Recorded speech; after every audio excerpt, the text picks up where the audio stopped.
वैदिक ज्योतिष केंद्र में आपका स्वागत है। आज हम बात करने वाले हैं दो खराब भाव के स्वामी जब आपसी संबंध बनाते हैं तो क्या वो बहुत ज़्यादा खराब हो जाते हैं या खराब ही रहते हैं या उसके मिल जाने के कारण कोई राजयोग बनता है। बहुत से लोगों के मन में विचार रहता है कि दो खराब भाव के स्वामी, अब दो खराब भाव के स्वामी आपसी संबंध कैसे बनाएंगे, उनका मैं विधिवत चर्चा करूंगा। कौन सा भाव खराब होता है, कौन सा अच्छा होता है, उसका ही आपको जानकारी मिलेगी। राशि स्वामियों का आपसी संबंध जब बनता है और वो खराब भाव के स्वामी है तो क्या उन दोनों के साथ मित्रवत व्यवहार के कारण कोई राजयोग बन जाता है। केंद्रस्थ अगर कोई हो जाए, उन दोनों की युति बन जाए और केंद्रस्थ त्रिकोणस्थ होकर बैठे हो तो क्या कौन सा राजयोग बनता है।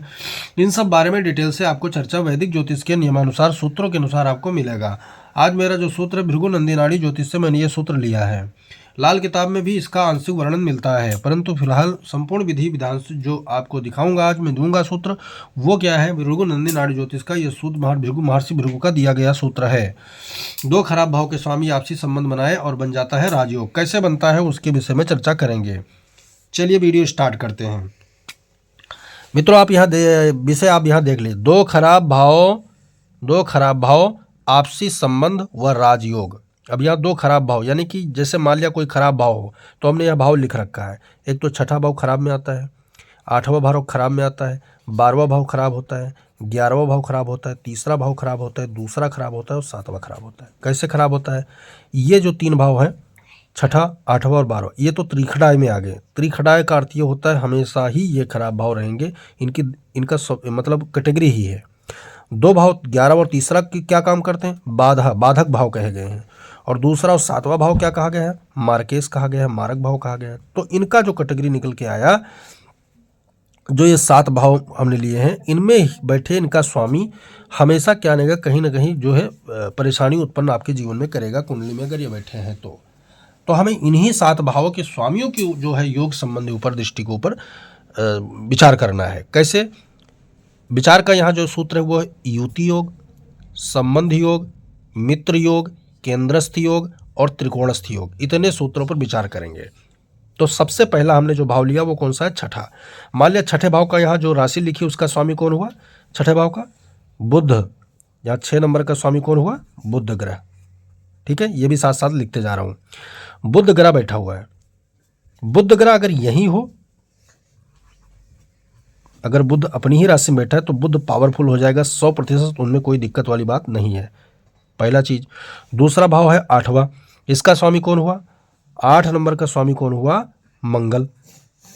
ठीक है, अगर मंगल अपने ही राशि में बैठा हुआ है तो क्या हुआ, 100% सही हो जाएगा, कोई दिक्कत नहीं, क्योंकि वो उसको राशिगत बल मिल गया ना। इसको जो खटबल निकाला जाता है उनके अनुसार मैं चर्चा कर रहा हूँ। अभी वीडियो बड़ा रोचक रहने वाला, इससे वीडियो को बिना स्किप करके देखेंगे तभी मित्रों समझ में आएगा। अब हम बात कर लेते हैं 12वां भाव। 12वां भाव में यहाँ 12 नंबर लिखा हुआ है, तो यहाँ का स्वामी कौन हुआ, गुरु। स्वराशि का कौन होगा, गुरु। 12 नंबर का स्वामी होता है गुरु ग्रह। अगर गुरु अपनी ही राशि में बैठा है तो क्या हुआ, एक तरफा वो लाभकारी बन जाएगा। ठीक है, तो ये तो हुआ राशि स्वामी की हमने गणना आपको दिखा दी। अब मैं कर रहा हूं कि ये राशि स्वामी क्या है, अपने भाव की रक्षा तो कर लेंगे, ध्यान से सुनना, अपने भाव की रक्षा ये कर लेंगे क्योंकि स्वराशि के हैं, अपने भाव की रक्षा इन्होंने करना सीख लिया। लेकिन क्या अन्य भावों के या अन्य ग्रह के साथ इनका संबंध होता है, किसके साथ, खासकर अगर लग्नेश के साथ हो जाए, चतुर्थेश के साथ हो जाए, पंचमेश के साथ हो जाए, ठीक है, या दशमेश के साथ या नवमेश के साथ, तब इनकी स्थिति क्या होगी, वहां पर ये खराब करेंगे। क्यों, क्योंकि ये बर्बाद करने वाले भाव माने जाते हैं। लेकिन अपने घर की रक्षा इन्होंने किया, 6, 8, 12 में बैठकर उनके स्वामी उन्हीं भाव में बैठ जाए तो वो क्या है, अपने घर की रक्षा तो कर लेते हैं। लेकिन जब दूसरे ग्रह यानी शुभ ग्रस्त के ग्रह के साथ संबंध में आते हैं तो क्या होगा, उस ग्रह के भाव को बिगाड़ने का काम करेंगे। वहां पर सूत्र अब सही कैसे होगा उसी की मैं चर्चा आज कर रहा हूं। तो अब यहां पहला सूत्र हमारा लागू होगा, युति। युति कैसे, दो खराब भाव के स्वामी। चलिए अभी हम सबकी चर्चा कर लेते हैं। 11वें भाव का यहां देखेंगे तो 11वें घर में 11 नंबर लिखा है, इसका स्वामी कौन हुआ, शनि। ठीक है, 11 नंबर राशि का स्वामी कौन है, कुंभ राशि हो गई तो उसका स्वामी हो गया शनि। और तीसरा भाव 3 नंबर लिखा है, 3 नंबर का स्वामी कौन होता है, बुध। मिथुन राशि हुई, बुध इसका स्वामी हुआ, तो बुध यहां भी स्वराशि को बिठा देता हूं। ठीक है, 2 नंबर वृषभ राशि, शुक्र की राशि है। अगर शुक्र स्वराशि होकर बैठ गया तो ये भी बलवान माना जाएगा। ठीक है, 7 नंबर में क्या है, तुला राशि, ये भी शुक्र की राशि है। तो ये जो स्थितियां हैं ये बली होकर अपने अपने घर की रक्षा कर रहे हैं। अब मैं संबंध की स्थापित भाव कर रहा हूं कि ये मंगल गोचर में अगर 9वें भाव में आएगा तो भाग्य को चौपट करेगा। गुरु अगर लगन में चला गया तो आपके स्वास्थ्य विकार उत्पन्न करेगा, प्रभाव, आचरण, मन, टेंशन, विचार, ये सब प्रभावित करेगा। इसी प्रकार के इन भाव में जब जाएगा ये, क्योंकि ये नैसर्गिक तौर से भाव खराब है, इनके स्वामी खराब है, ठीक है, तो यहाँ पर तो हानि उत्पन्न करेंगे। अब इनका राजयोग की स्थिति जो मैंने कहा कि यहाँ पर संबंध बनता है तो राजयोग कैसे बना लेते हैं, तो वो वाली विचारधारा कैसे होगी कि जैसे छठे भाव का स्वामी कौन हुआ, बुध। अब बुध चला जाए मंगल के साथ में, बुध यहाँ आ जाए तो क्या हुआ, विपरीत राजयोग। कौन विपरीत, सरल, यानी सीधा सरल विपरीत राजयोग आपके कुंडली बन के तैयार हो गया। ठीक है, या गुरु आ जाए मंगल के साथ में तो क्या हुआ, सरल विपरीत राजयोग बन के तैयार हो गया। या मंगल बुध के साथ में चला जाए, सरल विपरीत राजयोग, या मंगल गुरु के साथ में चला जाए तो सरल विपरीत राजयोग। ठीक है, या बुध गुरु के साथ चला जाए तो सरल विपरीत राजयोग, और गुरु बुध के साथ आ जाए छठे भाव में तो सरल विपरीत राजयोग। ये तो सरल विपरीत राजयोग क्या हुआ कि आपको उस रास्ते पे तो ले गया राजयोग वाले पे, लेकिन उतना प्रभावी नहीं माना जाता है। अब इनमें एक शर्त है, कौन सी शर्त है कि जब 6, 8, 12 के स्वामी 6, 8, 12 में किसी ग्रह के साथ युति योग में बैठे हों और उन्हीं के किसी एक स्वामी की दृष्टि भी इनके ऊपर पड़ जाए। ठीक है, तो कैसे, जैसे मंगल यहाँ पर बैठ जाए, मंगल यहाँ पे बैठ जाए तो, और गुरु यहाँ स्वराशि होकर बैठेगा तो क्या करेगा, सप्तम पूर्ण दृष्टि भी डाल देगा। तब ये क्या होगा, सरल और विमल दोनों प्रकार के विपरीत राजयोग बना के तैयार कर दिया। इसको कहते हैं 100% लाभकारी विपरीत राजयोग। या कोई जरूरी को नहीं कि यहीं कहीं भी बैठ के अगर दृष्टि डाल देता है गुरु या कोई भी ग्रह, यानी 6, 8, 12 के स्वामी 6, 8, 12 में हो और 6, 8, 12 के कोई एक नस्तु एक स्वामी उस ग्रह पे दृष्टि डाल दे तो कहते हैं 100% खरा राजयोग या विपरीत राजयोग होता है कुंडली में। तो ये आपसी संबंध से बना, ठीक है, आपसी संबंध से बना, युति से बन गया, युति से सरल विपरीत राजयोग, विमल विपरीत राजयोग, और संबंध दृष्टि संबंध हुआ ना, तो वो क्या हुआ, 100% खराब विपरीत राजयोग बन के तैयार हो गया।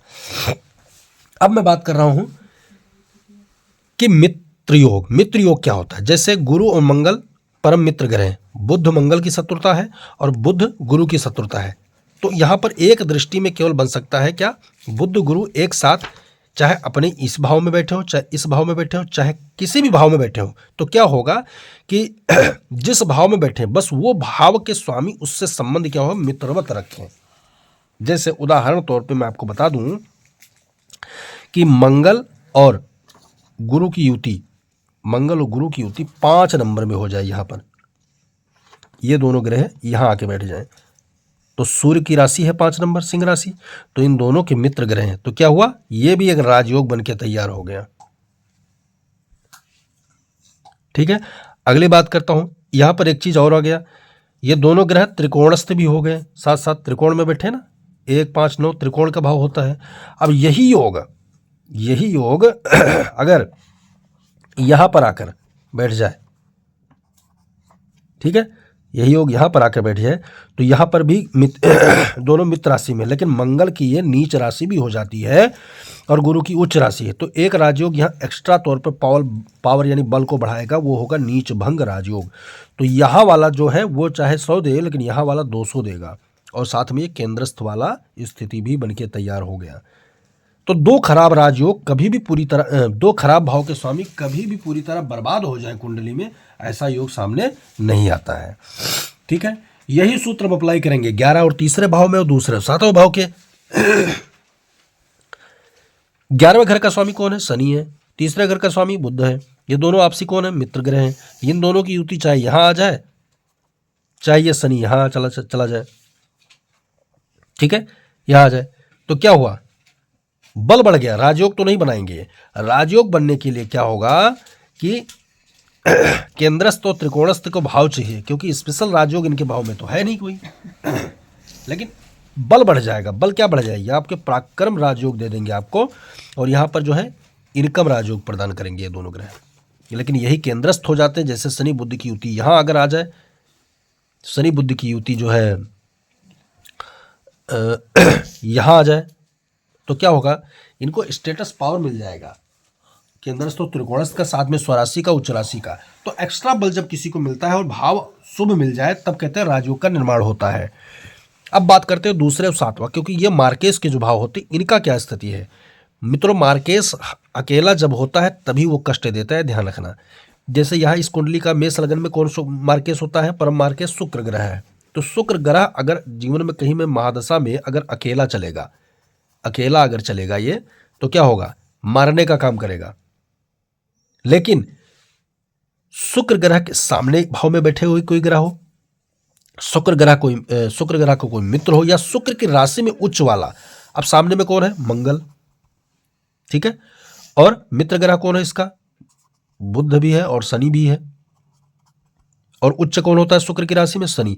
ये तीन ग्रह अगर इसके अंतर प्रत्यांतर में, मंगल, बुध और शनि, जब भी मार्केश में कोई भी ग्रह हो और उसके मित्र ग्रह या उसमें उस राशि में उच्च ग्रह, ठीक है, उसके अंतर प्रत्यांतर में चलेंगे तो वो मार्केश भी प्लस में आ जाता है, शुभ फल देने लगता है। बाकी किसी सिचुएशन में मार्केश ग्रह फल अच्छा नहीं देता। अब चूंकि क्या यहाँ पूरी तरह शुभ देगा, नहीं, अपने स्वभाव को, अपने भावगत, जहां मार्केश हो रहा है वो अपने भावगत, तो क्या मार्केश की स्थिति पैदा करेगा शुक्र, जहां पर शुक्र की दृष्टि जा रही वहां पर वो क्या करेगा, अटैक करेगा, और जहां बैठा होकर मार्केश से वहां के भाव को खराब करेगा। लेकिन अन्यत्र भाव में संबंध स्थापित करने के लिए पूरी तरह मारने का काम शुक्र आपको नहीं करेगा, क्योंकि मार्केश का अर्थ होता है मारना। मित्रों, समझ में आपके पूरी तरह आ गया होगा। आज जो हमारा विशेष जो सब्जेक्ट था, मैं यही सूत्र लेके आया था कि दो खराब भाव के स्वामी आपसी संबंध जब बनाते हैं तो कौन सा राजयोग स्थापित होता है, उनकी सारी विधि डिटेल हमने आपसे चर्चा किया। मित्रों, वीडियो पसंद आए तो लाइक कीजिए, शेयर कीजिए, सब्सक्राइब कीजिए और साथ में बेल आइकन का बटन जरूर दबाएं, ताकि हमारा नया लेटेस्ट वीडियो आप तक जरूर पहुंचे। बिना स्किप करके वीडियो देखेंगे मित्रों, तभी सूत्र के समय आपको वैदिक ज्योतिष का संपूर्ण ओरिजिनल ज्ञान आपके पास पहुंचेगा। जो ज्योतिष प्रेमी लोग हैं उनके लिए भी, जो ज्योतिष नहीं भी प्रेमी हैं लेकिन अपनी कुंडली देखना चाहते हैं, परिवार की कुंडली देखना चाहते हैं, पुत्र की कुंडली देखना चाहते हैं, किसी भी कुंडली देखना चाहते हैं, थोड़ा भी इंटरेस्ट है ज्योतिष में, तो उनके लिए वीडियो बहुत सरल तरीके से मैं बनाता हूँ। जय सिया राम।